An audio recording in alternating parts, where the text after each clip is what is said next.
अस्सलामुअलैकुम। उम्मीद करता हूँ कि आप खैरियत से होंगे। ये है जी गोल्ड का चार्ट। तो इस वीक के स्टार्ट में अगर हम देखें तो ग्रेजुअली गोल्ड प्राइसेस में हमें अपसाइड जो है वो ड्रिफ्ट नज़र आया और गोल्ड ने वीकली हाई 23, 87, 88 के आसपास के बनाए। बट फ्राइडे की एक कैंडल में ही गोल्ड ने अपना तमाम जो वीकली गेन था उसको रेज कर दिया। और अगर हम सिर्फ फ्राइडे की बात करें तो तकरीबन 3.5% के आसपास गोल्ड प्राइसेस जो है वो नेगेटिव में क्लोज हुई हैं। फ्राइडे को जब इंटर डे वीडियो मॉर्निंग मैंने आपको शेयर की थी आपके साथ, उस वक्त गोल्ड 2380 के आसपास ट्रेड कर रहा था। तो मैंने आपको कहा था कि गोल्ड को डाउन साइड पर सेंड करने के लिए एक स्ट्रॉन्ग अप साइड टिक हमें चाहिए एनएफपी डाटा में। वो अप साइड टिक कम से कम 50K से 100K तक होना चाहिए। तो जब एक्चुअल नंबर्स हमारे सामने आए तो हमने देखा कि अगर हम प्रीवियस रिवाइज नंबर को देखें तो उससे अपसाइड का जो टिक है वो 100K से भी अबव 107K के आसपास का था।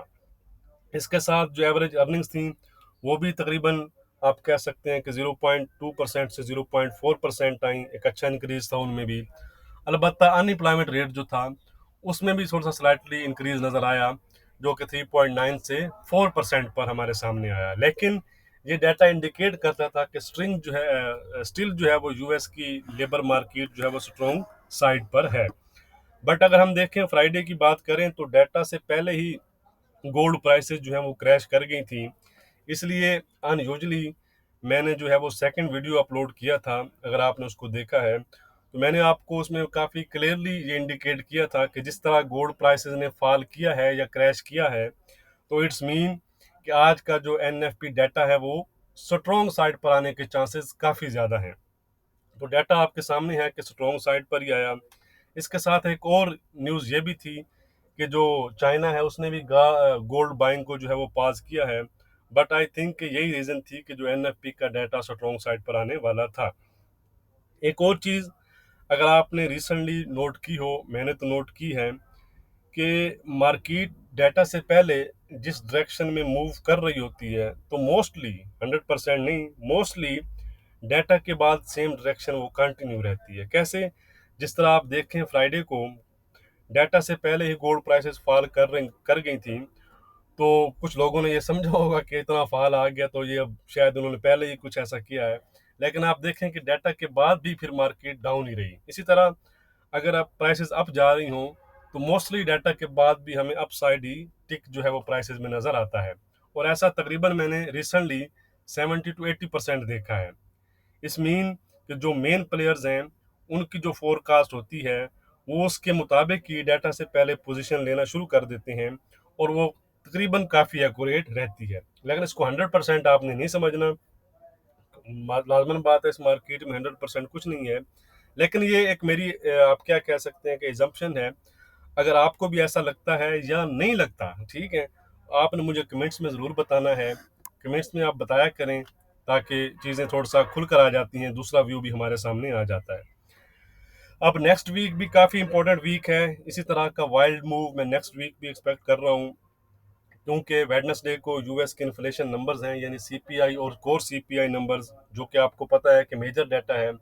और उसके फॉलोड बाय यानी कि वेडनेसडे को ही एफओएमसी मीटिंग है, फेड की मीटिंग है, जिसमें इंटरेस्ट रेट तो अनचेंज ही रहेंगे।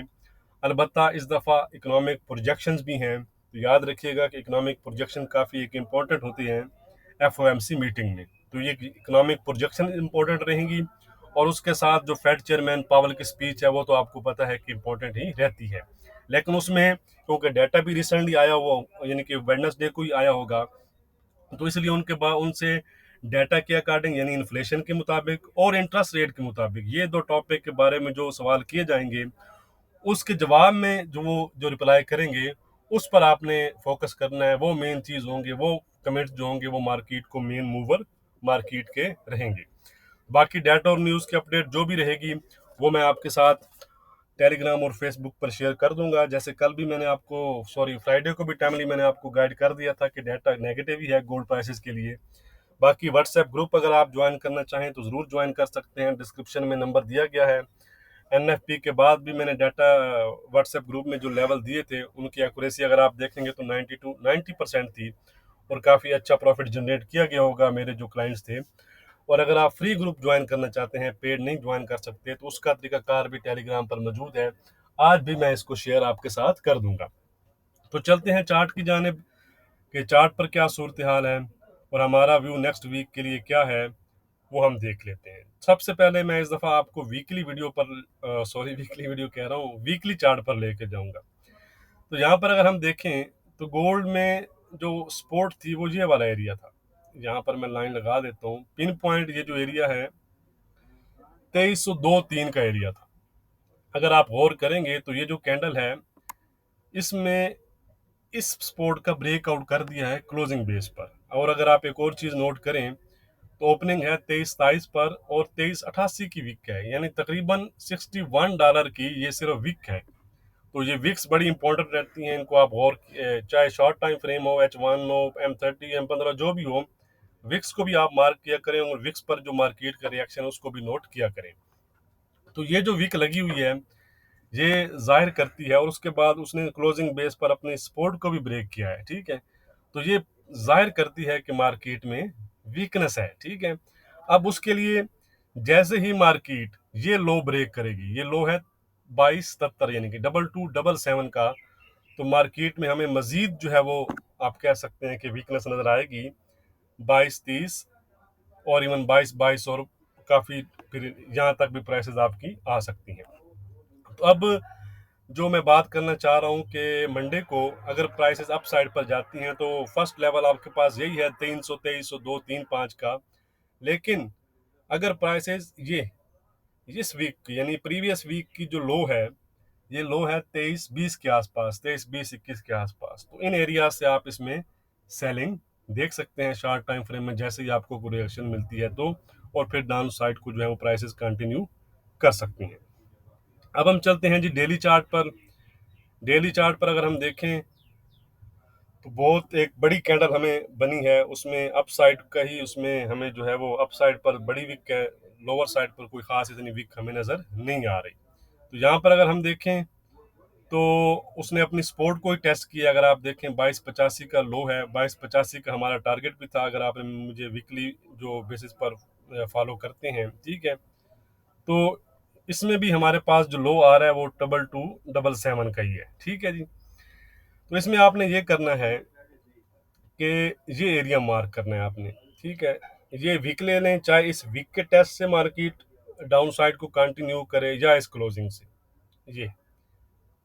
ये ओवरऑल जो एरिया है ये 23-14-15 से 23 क्लोजिंग में देख लेता हूँ 23-25-27 तक का एरिया है, ठीक है जी। इस एरिया से आप दोबारा से मार्केट को डाउन साइड पर कंटिन्यू होता देख सकते हैं। वाइस वर्सा डाटा है, कुछ चीज़ें ऐसी हैं। तो नेक्स्ट जो लेवल आपके पास रहेगा वो ये वाला रहेगा, ये 2350 से 55 का एरिया है, ठीक है।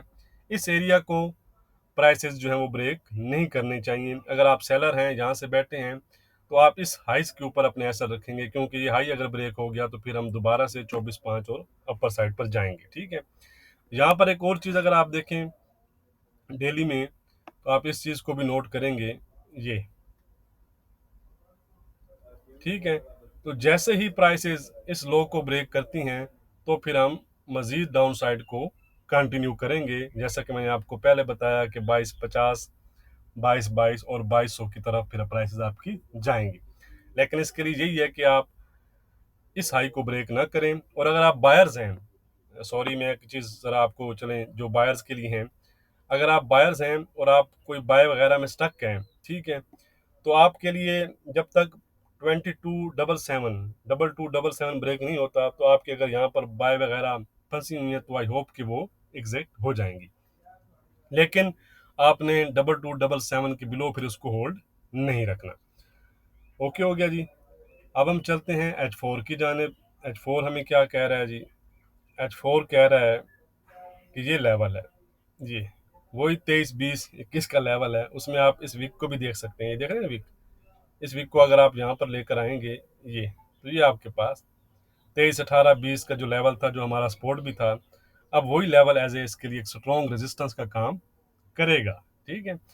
तो ये इस एरियाज पर वही आपको है कि इन एरियाज पर आप इसमें सेलिंग देखेंगे और अगर इन इस एरियाज़ को ब्रेक कर जाती हैं तो ये वाला जो एरिया है 23, 50, 55 का, वो एरिया आपके पास दोबारा से हायर साइड पर जो है वो आप इन एरियाज़ को टारगेट करेंगे, 23, 50, 55, और फाइनली फिर ये वाला जो एरिया है ये।